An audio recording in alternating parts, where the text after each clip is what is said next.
Welcome to the video. In this video we're going to be taking a look at this little quadcopter here. Now this is a little bit different from some of the others that we've been looking at on the channel. This, believe it or not, is a little FPV quad, and the reason that we're looking at it is because some of the FPV quads, particularly these little mini brushless numbers that we've looked at in the past couple of weeks, require separate goggles or ground stations or something to actually view the FPV signal. This one is from MJX. I need to say a very big thank you to Banggood. That's where we got this one from. There's actually a number of these different ones from MJX. This is the 909T or the X909T, but they do have other ones as well. It's about 70 bucks, less than 60 quid. Now that seems quite expensive until you look at the receiver. Now this little receiver, believe it or not, is actually an FPV receiver as well as being the little control. Now it doesn't feel as bad in the hand as you'd think. There are a couple of controls here at the back. We have trims for the elevator and the aileron. We have things like the high and low rate button. We even have little trims for the rudder as well. And then we have controls up here to stop and start recording. Yep, you heard right, it actually has a DVR in it as well, and to do some other features too. So you can set it up to record video and also fly. So I was interested in getting one of these because this is really small and quite dinky, and my thinking was that when I'm away on business this would be great to kind of throw in the bag to kind of fly around in hotel rooms and things if I've got a spare 5 minutes.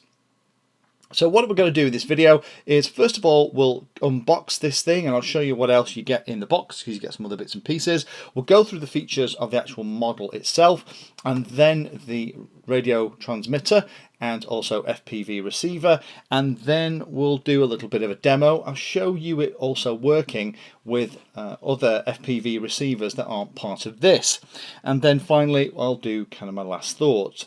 But let me very quickly show you this in action. So let me just turn this on first. There it is. Turn on the transmitter.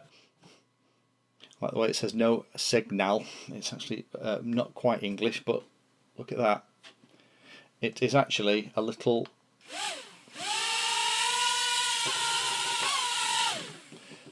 flying machine, and it also does FPV as well. And not only that, but if I hit this button here, it's actually also recording the video too.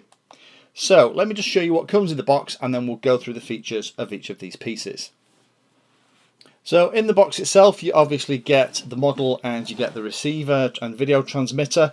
These little things at the bottom here are kind of just little prop guards. I'll just put that out of the way so it's white balance is better.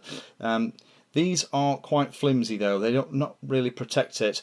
It comes without those attached, and they just kind of clip on. Now these are part of it. I always tend to fly, if these things come in the bag, I tend to always try and pop them on, but in reality I found that they don't do you many favours in a crash, they just tend to come off. But what else is in the box is, as we take the top off, there's the box that those guards came in. That's where each of the pieces sit. And then as well as those, we actually got a 4 gig mini SD card as part of the kit, so you don't even have to figure out what the SD card is that's going to fit in the remote control, because that, believe it or not, comes with the kit, which I'm pretty staggered about. We have some extra blades, which is always nice because you tend to make a mess of those. We have a USB cable, and you're going to need that because there is no batteries in this transmitter FPV receiver. It's actually charged by plugging it into USB port, and similarly with the model as well. There's little controls on the bottom for FPV, but then you have an on-off switch at the back and you just plug it in to charge the onboard battery. The last thing you get is a little mini SD card reader, so you can plug that into your computer and read everything off as well. So there's nothing extra that you need to buy here, everything comes as part of the kit. So the main feature of the model is this is a little brushed machine. The actual motors are nicely encased. There's a little set of controls at the bottom which decide which of the 8 FPV channels that you want, and apart from that the only other control on here is that little switch at the back that turns it on or off, and then under that is the USB cable that you charge everything from.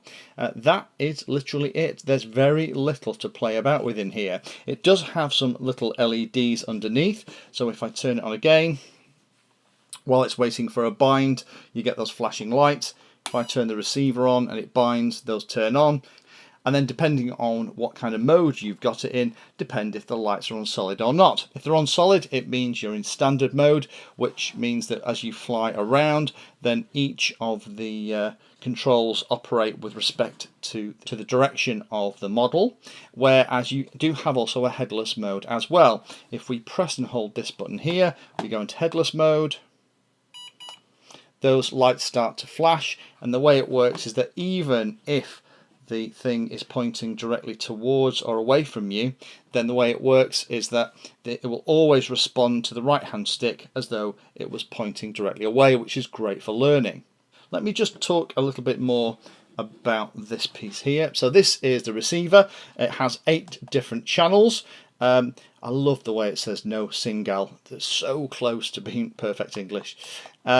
And you can go between channel 1, channel 2, and eventually you'll find what you're after.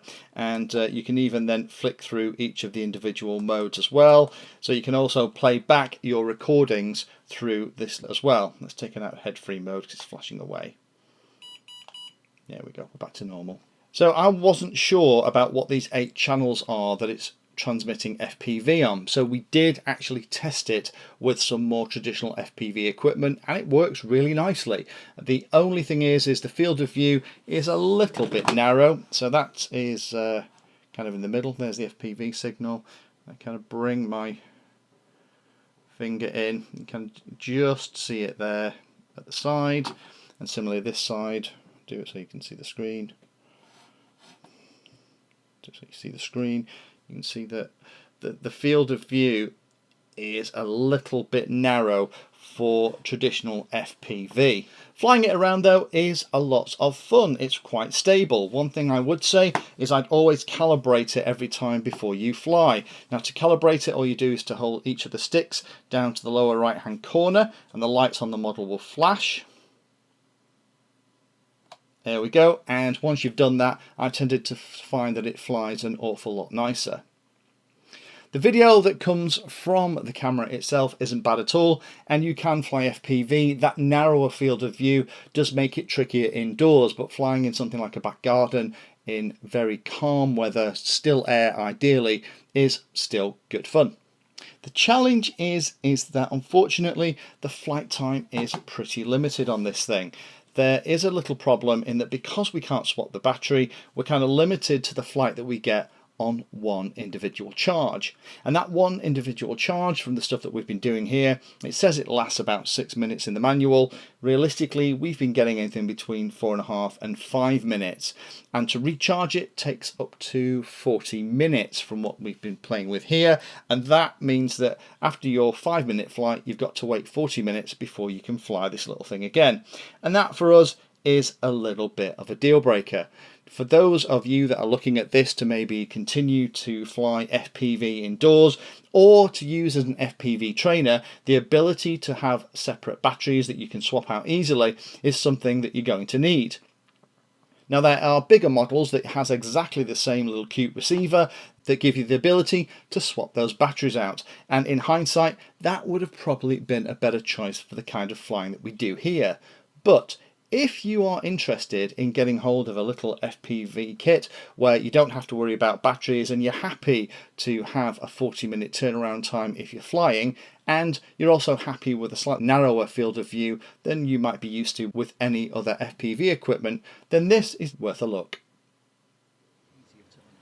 Thank you for taking the time to watch that video. There are lots of other videos on the channel and they're carefully ordered into playlists, so you may find that there are other videos on this same subject that you can go and watch. So I would recommend going into the playlist area of Painless 360 YouTube channel and looking around and seeing what there is. You never know what you might find. Thanks for watching. Please like, subscribe, and happy flying.